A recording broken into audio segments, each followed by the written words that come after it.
நீதிமன்றங்களை மிரட்டும் பாஜக எம்பிக்கள் மற்றும் உச்சநீதிமன்ற தீர்ப்பை விமர்சித்த துணை குடியரசுத் தலைவரை கண்டித்து சென்னை உயர்நீதிமன்றம் முன் வழக்கறிஞர்கள் ஆர்ப்பாட்டத்தில் ஈடுபட்டனர்.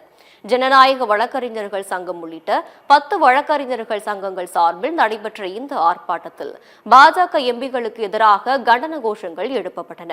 இதில் நாடாளுமன்ற உறுப்பினர் NR இளங்கோ உள்ளிட்ட வழக்கறிஞர்கள் திரளாக கலந்து கொண்டு ஜனநாயகத்தின் இறுதி நம்பிக்கையான நீதிமன்றத்தில் உரிமைகளை பாதுகாக்க வேண்டும் என வலியுறுத்தியுள்ளனர்.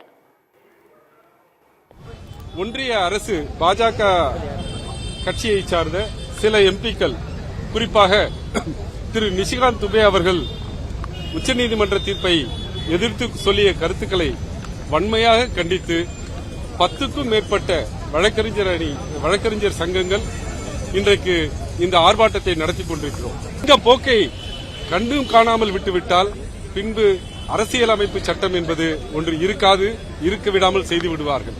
மக்களுடைய கடைசி நம்பிக்கையான நீதிமன்றத்தை, அதனுடைய மாண்பினை காப்பாற்ற வேண்டியது ஒவ்வொரு குடிமகனுடைய, குறிப்பாக ஒவ்வொருடைய வழக்கறிஞருடைய கடமையாக நாங்கள் கருதுகிறோம்.